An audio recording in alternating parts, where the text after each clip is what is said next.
وسلام علی عبادہ الذین اصطفیٰ اما بعد۔ اللہ تعالیٰ نے قرآن کریم میں لوگوں کے جس مجموعے کی، جس پارٹی اور جس جماعت کی سب سے زیادہ تعریف کی ہے،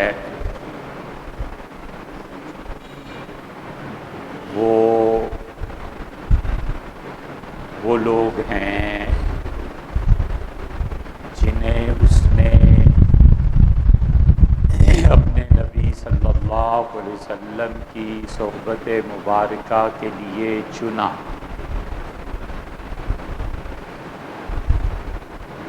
اور عبداللہ ابن مسعود رضی اللہ عنہ نے جو فکرے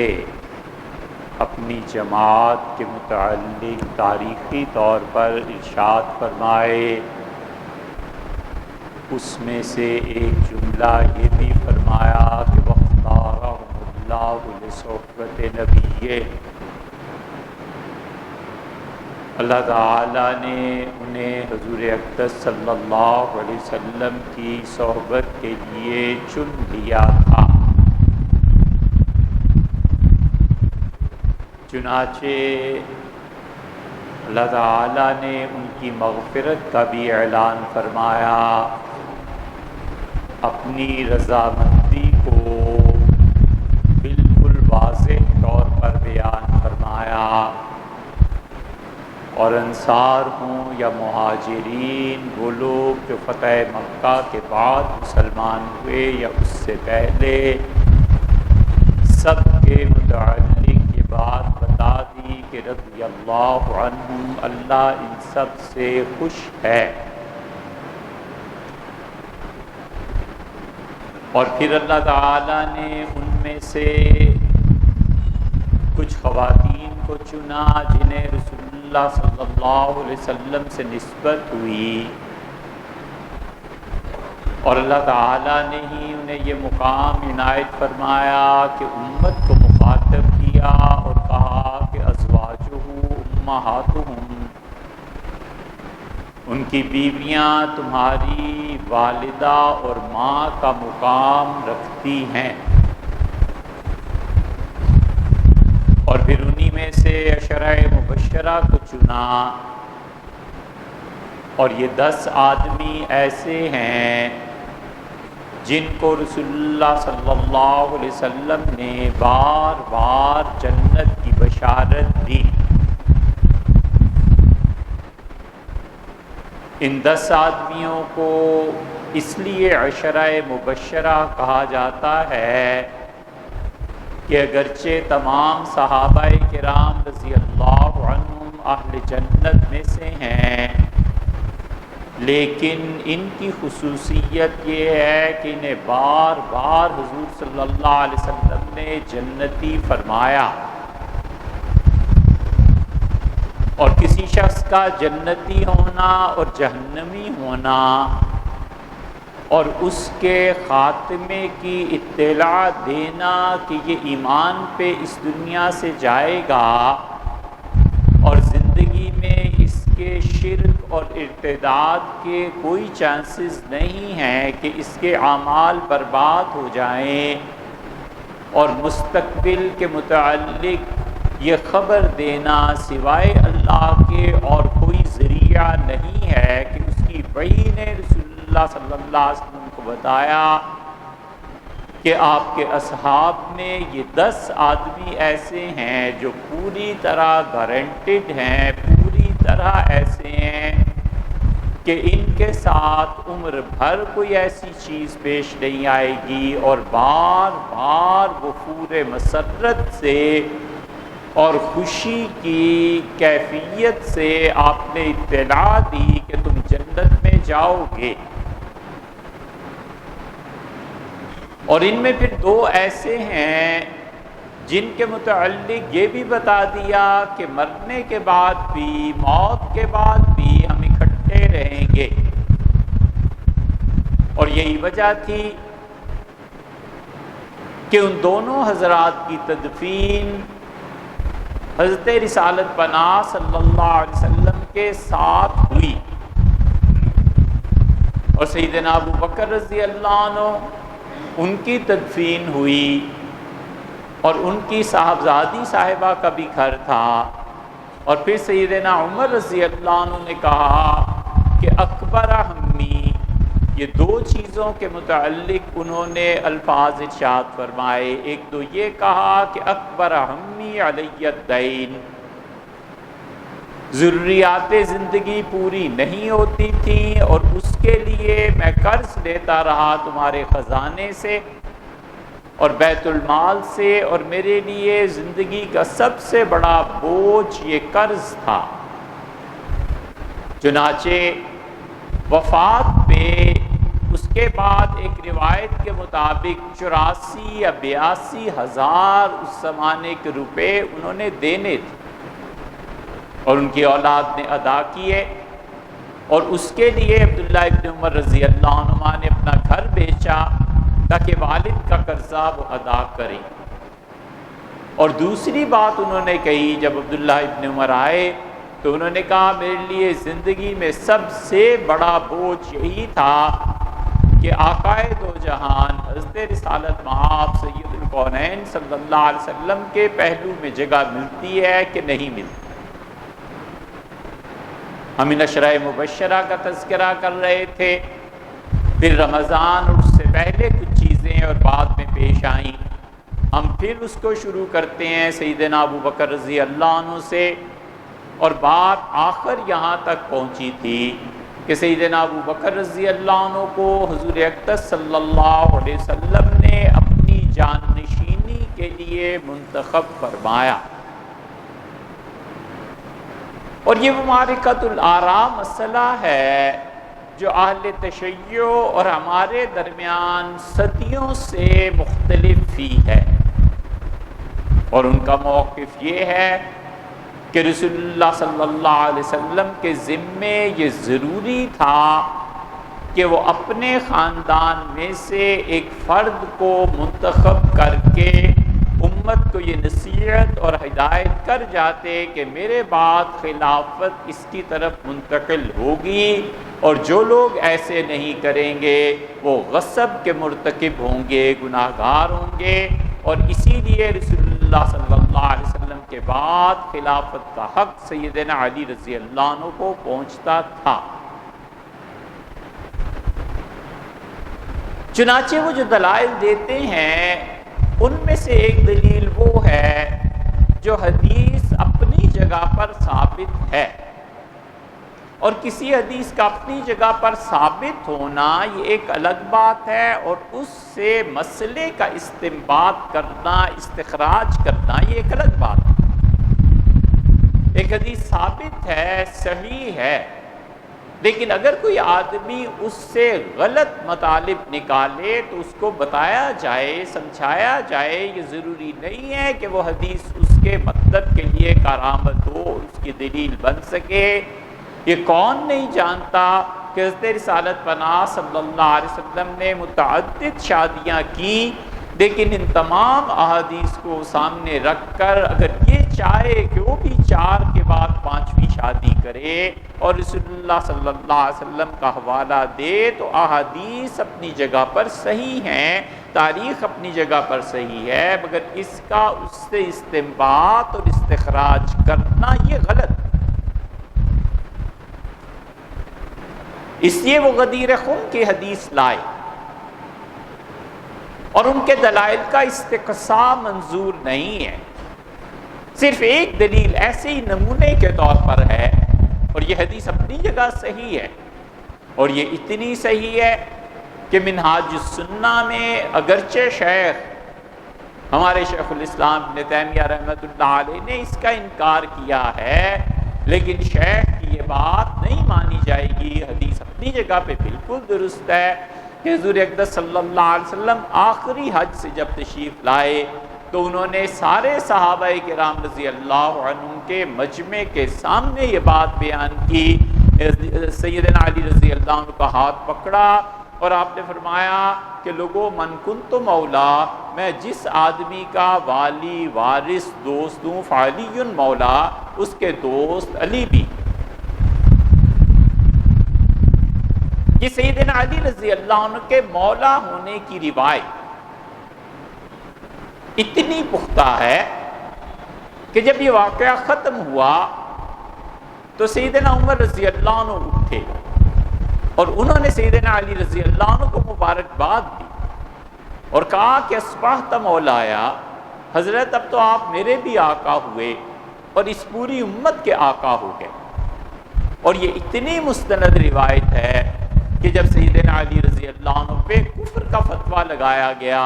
اور جاہل لوگوں نے، خارجیوں نے انہیں کافر کہنا شروع کیا، تو سیدنا علی رضی اللہ عنہ کو اس بات پر شدید رنج پہنچا اور ایک دن انہوں نے خطبے میں ارشاد فرمایا کہ میں اللہ کی قسم تمہیں دیتا ہوں، تم بتاؤ رسول اللہ صلی اللہ علیہ وسلم نے مجھے تمہارا مولا اور دوست کہا تھا یا نہیں کہا تھا؟ 17 یا 21 صحابہ کرام رضی اللہ عنہ کھڑے ہوئے اور انہوں نے کہا ہمارے سامنے کا واقعہ ہے، حضور صلی اللہ علیہ وسلم نے آپ کو یہ فرمایا۔ وہ کہتے ہیں اس حدیث سے ثابت ہوتا ہے کہ وفات سے پہلے رسول اللہ صلی اللہ علیہ وسلم امت کا مولا سیدنا علی رضی اللہ عنہ کو بنا گئے تھے، اور پھر وہ یہ کہتے ہیں کہ خلافت منسوس ہے۔ خلافت کے منسوس ہونے کا مطلب یہ ہے کہ اللہ خود منتخب کرتا ہے اور قیامت تک کے لیے مسلمانوں کی خلافت کے حقدار معصومین ہیں، اور معصومین میں سیدنا علی رضی اللہ عنہ پہلے نمبر پر ہیں، پھر ان کی اولاد مطہرہ آگے جو چلے گی، یہ سب کے سب آگے چل کے اللہ کی طرف سے امامت ان میں آئی ہے اور قیامت تک خلافت ان میں رہے گی۔ مگر افسوس کے ساتھ تاریخ کو اٹھا کر دیکھنا پڑتا ہے کہ ان کا یہ نظریہ خود انہی کے خاندان میں نہیں چل سکا، چنانچہ ہوا یہ کہ ان کے بعد حضرت زین العابدین رحمۃ اللہ علیہ آئے، اور زین العابدین رحمۃ اللہ علیہ کے زمانے میں مدینہ منورہ پہ حملہ ہوا اور زین العابدین رحمۃ اللہ علیہ کربلا دیکھ چکے تھے۔ وہ اس حقیقت تک پہنچ چکے تھے کہ ان کے بڑے ابا سیدنا حسن رضی اللہ عنہ جو کہا تھا چھوٹے بھائی حسین رضی اللہ عنہ سے کہ بھیا اللہ ہی کو منظور نہیں ہے کہ ہمارے خاندان میں حکومت اور علم جمع ہو جائے، اس لیے کبھی بھی معاویہ رضی اللہ عنہ کے مقابلے میں نہ آنا۔ یہ بات سیدنا زین العابدین رحمت رضی اللہ عنہ سمجھ گئے، اور حضرت رحمت اللہ علیہ کے بعد پھر ان کی آگے جب اولاد آئی ہے امام باقر، تو امام باقر کے بیٹے صادق ہوئے، اور صادق رحمت اللہ علیہ مدینہ منورہ میں رہے۔ امام باقر علم کے خزانہ تھے، پھر ان کے بیٹے باقر، پھر ان کے بیٹے آگے جو تھے، سارا نسل کا سلسلہ چلا، اور انہی کے ایک بیٹے حضرت زید رضی اللہ عنہ نے کوفہ پہنچ کے عباسی حکومت کے خلاف بغاوت کر کے یہ اعلان کر دیا کہ رسول اللہ صلی اللہ علیہ وسلم کے خاندان میں خلافت نہیں رہے گی بلکہ خلافت شورا میں آئے گی۔ یہ وہ موقف ہے جو ائمہ اہل سنت نے بیان کیا، اور ہمارے نزدیک خلافت شورا کا حق بنتا ہے، خلافت کسی فرد واحد میں نہیں آ سکتی۔ اس لیے اب سیدنا ابوبکر رضی اللہ عنہ کی زندگی کے رسول اللہ صلی اللہ علیہ وسلم کی حیات کا جو آخری دور ہے، بات وہاں سے شروع ہوتی ہے کہ نبی کریم صلی اللہ علیہ وسلم کی طبیعت اچانک گر گئی، اور آہستہ آہستہ آپ کی طبیعت گرتی چلی گئی، یہاں تک کہ وفات سے 6 ماہ بیشتر آپ کو اندازہ ہو گیا کہ شاید یہ زندگی کا آخری سال ہو۔ اور پھر رمضان آیا، اور رمضان میں تو آپ کو تیقن حاصل ہو گیا جب جبریل نے کہا 2 مرتبہ آپ سے کہ آپ قرآن پڑھیں اور میں سنوں، اور میں سناتا ہوں اور آپ سنیں۔ رسول اللہ صلی اللہ علیہ وسلم سمجھ گئے کہ اب یہ زندگی کا آخری سال ہے، اسی لیے اپنی صاحبزادی صاحبہ کو جب قریب بلایا، بالکل آخری دن رسول اللہ صلی اللہ علیہ وسلم نے ان آخری دنوں میں فرمایا کہ فاطمہ اس مرتبہ یہ پیش آیا ہے میرے ساتھ کہ جبریل 1 مرتبہ سنتے تھے، 2 مرتبہ سنا اور سنایا، اس کا مطلب یہ ہے کہ اب میں دنیا سے جا رہا ہوں، اس پہ رونے لگی اور پھر اشارہ فرمایا اور انہیں سر قریب کیا تو فرمایا لہوکم بھی، اور میں تمہیں خوشخبری سناؤں، میری وفات کے بعد میرے خاندان میں سب سے پہلے تم ہی ہو جس سے جنت میں ملاقات ہو۔ اور وہ حسیس خوش ہوئی رسول اللہ صلی اللہ علیہ وسلم کے والد محترم کی اس بشارت سے، اور رسول اللہ صلی اللہ علیہ وسلم کو چونکہ خود بھی احساس ہو گیا تھا، اس لیے بہت سی چیزیں خلاف واقعہ پیش آئیں جو آپ کی زندگی میں معمول نہیں تھا۔ آپ نے کئی عمرے کیے اور رسول اللہ صلی اللہ علیہ وسلم نے اس آخری حج میں حضرت طلحہ رضی اللہ عنہ کو بلایا۔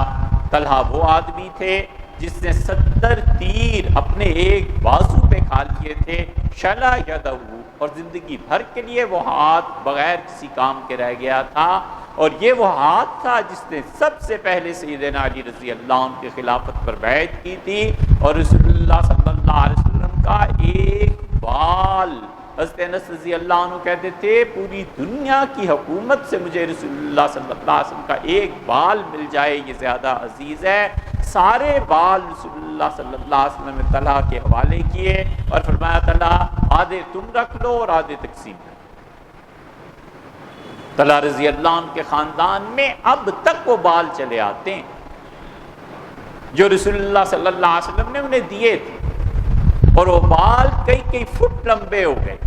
یہ دلیل ہے رسول اللہ صلی اللہ علیہ وسلم کی حیات طیبہ کی اور زندہ ہونے کی، کیونکہ اگر کوئی آدمی وفات پا جائے تو اس کے بال اور ناخن رک جاتے ہیں۔ رسول اللہ صلی اللہ علیہ وسلم کے بال اب تک دنیا میں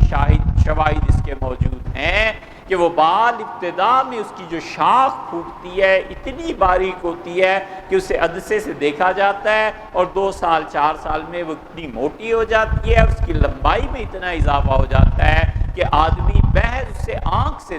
دیکھ سکتا ہے۔ یہ رسول اللہ صلی اللہ علیہ وسلم کی حیات کی دلیل ہے۔ اور پھر نبی کریم صلی اللہ علیہ وسلم کے ساتھ ایک اور بات پیش آ گئی، اور وہ یہ بات پیش آ گئی کہ آپ نے امامت کے لیے سیدنا ابو بکر رضی اللہ عنہ کا فیصلہ کیا، اور اس سے بھی واضح تر بات یہ ہوئی کہ چچا رسول اللہ صلی اللہ علیہ وسلم کے حضرت عباس اور سیدنا علی رضی اللہ عنہ عیادت کے لیے آئے۔ اور صحیح بخاری میں آتا ہے کہ جب باہر نکلے، یہ وہ روایت ہے جو اہل تشیع اور ہمارے درمیان مشترک ہے، وہ بھی یہ کہتے ہیں، ہم بھی یہی کہتے ہیں۔ تو حضرت عباس رضی اللہ عنہ چچا تھے، رسول اللہ صلی اللہ علیہ وسلم سے عمر میں کچھ ہی بڑے تھے، اور انہیں سیدنا علی رضی اللہ عنہ کے کندھے پہ ہاتھ رکھا بھتیجے کے،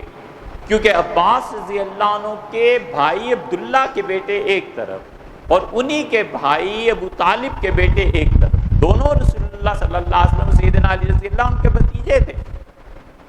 اور انہوں نے کہا علی انی لارا وجوہ ہاشم، میں دیکھ چکا ہوں بنو ہاشم کے چہرے، اور میں اپنے خاندان کو جانتا ہوں کہ جب ان کی وفات کے دن قریب آتے ہیں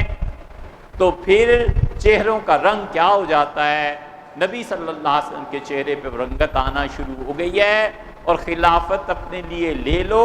قبل اس کے کہ ایک ایسی حکومت تم پہ آ جائے جسے تمہیں بہرحال ماننا پڑے گا، اور ایک ایسی حکومت آ جائے جو حکومت تمہیں منوا کر چھوڑے گی۔ سیدنا علی رضی اللہ عنہ بالکل چپ رہے، اور ایک روایت میں آتا ہے کہ انہوں نے انکار کر دیا، اس لیے کہ سیدنا علی رضی اللہ عنہ جانتے تھے کہ رسول اللہ صلی اللہ علیہ وسلم نے اپنی جگہ کس کو منتخب فرمایا ہے، اور نبی کریم صلی اللہ علیہ وسلم کے پاس ان دنوں جو آتا رہا، جس سے بھی پوچھا کہ اللہ کے رسول اگر آپ دنیا میں نہ رہیں تو رسول اللہ صلی اللہ علیہ وسلم ابو بکر کے پاس جانا، ابو بکر سے یہ معاملہ کر لینا۔ لوگ قرض کے لیے آئے، آپ نے فرمایا جاؤ ابو بکر کے پاس اور ان سے بات کرو۔ کھڑے ہوئے خطبہ دیا اور فرمایا میری مسجد کے طرف جتنے دروازے ہیں سب بند کر دیے جائیں سوائے الا خوخت ابی بکر، ابو بکر رضی اللہ عنہ کے دروازے کے علاوہ کوئی دروازہ میری مسجد میں آئندہ نہ کھولا جائے۔ چنانچہ جتنے دروازے تھے بند کر دیے گئے، اور سیدنا ابو بکر رضی اللہ عنہ کا دروازہ رسول اللہ صلی اللہ علیہ وسلم کے حکم کے مطابق کھلا رہا۔ اہل سنہ کا یہ پورا موقف ہے کہ وہ کہتے ہیں کہ رسول اللہ صلی اللہ علیہ وسلم نے خلافت شورا پر چھوڑ دی تھی، اور شورا کو چاہیے تھا کہ خلیفہ منتخب کرتے، اور اسی لیے سقیفہ بنو ساعدہ میں جب لوگ جمع ہوئے ہیں تو کمال کا کام سیدنا ابو بکر رضی اللہ عنہ نے انجام دیا ہے۔ اگر خلافت سیدنا علی رضی اللہ عنہ کی طرف چلی جاتی اور خلافت سیدنا علی رضی اللہ عنہ کو دے دی جاتی تو قیامت تک یہ بات باقی رہ جاتی کہ رسول اللہ صلی اللہ علیہ وسلم خدا کے رسول نہیں تھے، معاذ اللہ، استغفر اللہ، بلکہ وہ اپنے خاندان کی، ہاشمیوں کی، سیدوں کی، اپنے خاندان کی ایک حکومت قائم کرنے کے لیے دنیا میں مبعوث کیے گئے تھے، اور انہوں نے ہاشمیوں کو اور سیدوں کو ہمیشہ کے لیے امت پہ مسلط کر دیا، اور چاہے جتنی بھی صلاحیتوں کا کوئی آدمی ہو، جب تک سید نہ ہو تب تک اسے حکومت نہیں ملے گی۔ اسے غور کرنا چاہیے۔ اللہ نے فرمایا ما کان محمد نبا احد من رجالکم، محمد صلی اللہ علیہ وسلم تم میں سے کسی مرد کے باپ نہیں ہیں، ولیکن رسول اللہ، ان کی باپ ہونے کی حیثیت نہیں ہے، جہاں ان کے نسب کی نفی کی کہ ان کا بیٹا پوتا پڑپوتا آگے نہیں چلے گا، اسی طرح رسول اللہ صلی اللہ علیہ وسلم کے ساتھ جتنی اتفاقی استناد ہے اس کی بھی نفی کر دی کہ نبی کریم صلی اللہ علیہ وسلم کے ساتھ جتنے لوگوں کی بھی نسبیت جڑتی ہے، اور نسب کے اعتبار سے کوئی ماموں ہے، کوئی بھانجا ہے، کوئی کچھ ہے، کوئی کچھ ہے، کوئی کچھ ہے، اس کی حیثیت ایسی نہیں ہے کہ ڈیسائسو ہو جائے، اس کی حیثیت نہیں ہے ایسی کہ امت پوری اس کا اتباع کرنے لگے، بلکہ وہ اتفاقی چیز ہے کہ کوئی اس گھرانے میں پیدا ہو گیا ہے، اتفاقی چیز ہے کہ کوئی قریشی ہو گیا ہے، اتفاقی چیز ہے کہ کوئی سادات میں آ گیا ہے، اصل نسبت جو رسول اللہ صلی اللہ علیہ وسلم سے ہے، ولیکن رسول اللہ، وہ اللہ کے رسول ہیں، وہ خاتم النبیین، اور اللہ کے آخری نبی ہیں۔ جس کسی کو بھی اللہ کا قرب حاصل کرنا ہے، محمد بن عبداللہ کی حیثیت سے نہیں، محمد رسول اللہ اور خاتم النبیین کی حیثیت سے صلی اللہ علیہ وسلم۔ نسب کو ہٹا کے اللہ نے نسبت کو قائم رکھا۔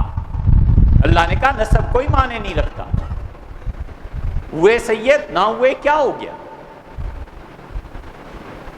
نسبت بتاؤ کیا ہے۔ اور یہ وہ چیز تھی جسے رسول اللہ صلی اللہ علیہ وسلم وفات سے پہلے آخری خطبے میں بالکل کلیئر کر دیا تھا مکہ میں۔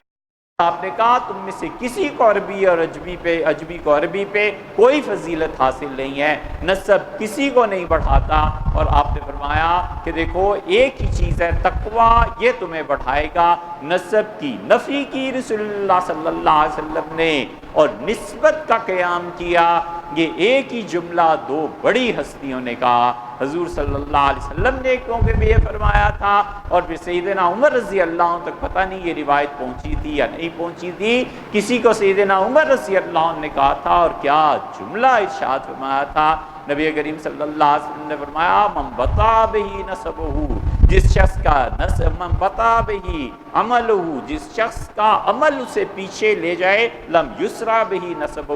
ہم نسب کے اعتبار سے اسے آگے نہیں کر دیا کرتے۔ سیدنا عمر رضی اللہ عنہ ایک آدمی کو نصیحت کرتے ہوئے فرمایا، اس سے حوالے دیے، فلاں کا بیٹا، فلاں کا پوتا، اور فلاں اور فلاں۔ سیدنا عمر رضی اللہ عنہ نے کہا یاد رکھو جس کا کام اسے پیچھے لے جائے، ہماری اسٹیٹ کا کام نہ کرے، مسلمانوں کے لیے کام نہ کرے،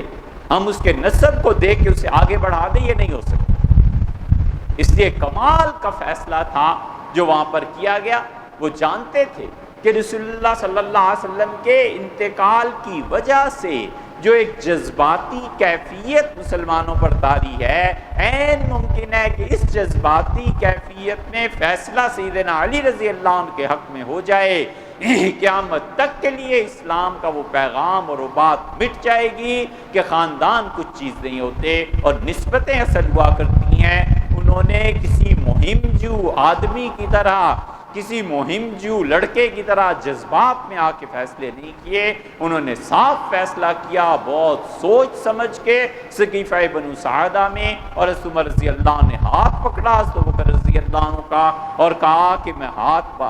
بڑھا رہا ہوں ابوبکر کا، بیعت کرو اس پہ۔ سعد رضی اللہ عنہ جیسے آدمی نے کہا میں بیعت نہیں کروں گا، حضرت عمر رضی اللہ عنہ نے کہا میں گردن اڑا دوں گا جو ابوبکر رضی اللہ عنہ کی بیعت نہیں کرے گا۔ اتنے سختی سے پیش آئے عمر رضی اللہ عنہ، وہ جانتے تھے کہ اگر آج اس موقع پہ سختی سے کام نہ لیا گیا اور کہیں نسب کی بنیاد پہ لوگ آگے بڑھنا شروع ہو گئے تو امت میں باصلاحیت افراد کا کیا بنے گا۔ وہ اسلام کے مزاج کو سمجھے ہوئے تھے کہ رسول اللہ صلی اللہ علیہ وسلم نسب کی بنیاد پہ لوگوں کو عہدے نہیں دیتے تھے، صلاحیت کی بنیاد پہ دیتے۔ اس لیے یہ کمال کا فیصلہ تھا جو قیامت تک رہنے کے لیے انہوں نے کر دیا، اور ان کا شورا خلافت کو طے کرے گا۔ شورا جس کو چاہے گی خلافت میں لائے گی، شورا معزول کر دے ختم ہو جائے گی بات۔ شورا کے اتنے اختیارات تھے کہ خلفائے راشدین میں ایک مسئلہ پیش آ گیا تھا اور شورا کو بلا لیا، اور سیدنا عمر رضی اللہ عنہ نے کہا خلافت شورا کا حق ہے، اور سیدنا عمر رضی اللہ عنہ نے اپنی آخری خطبے سے پہلے ارشاد فرمایا تھا، انہوں نے کہا میرے پاس رپورٹس پہنچ رہی ہیں اور لوگ کہتے ہیں کہ عمر کو کچھ ہو گیا تو کیا ہو گیا، کیا ہوگا عمر کے بعد، کون خلافت پہ آئے گا؟ یاد رکھو اگر آئندہ میں نے کسی سے ایسی بات سنی نا میں گردن اڑا دوں گا تمہاری۔ خلافت شورا کا حق ہے اور شورا موجود ہے، تم اپنے اپنے کاموں میں مصروف رہو، شورا جو فیصلہ کر دے گی خلافت اس کے پاس آ جائے۔ اس لیے ہمارا اور اہل تشیع کا بنیادی مسئلہ یہاں سے شروع ہوتا ہے کہ وہ کہتے ہیں خلافت ایک خاندان کا فرد واحد کا حق ہے، ہم کہتے ہیں شورا کا حق، اور ہم کہتے ہیں اللہ نے فرمایا وَأَمْرُهُمْ شُورَىٰ بَيْنَهُمْ۔ ہماری دلیل قرآن کی یہ آیت ہے، اللہ نے فرمایا مسلمانوں کے کام باہمی مشورے سے طے پاتے ہیں، وہ کہتے ہیں نہیں ائمہ معصومین کے ذریعے طے پاتے ہیں۔ یہاں سے سیدنا ابوبکر رضی اللہ عنہ کی اس خلافت کا آغاز ہوتا ہے۔ انشاءاللہ آئندہ سے اس پہ تفصیل سے بات کریں۔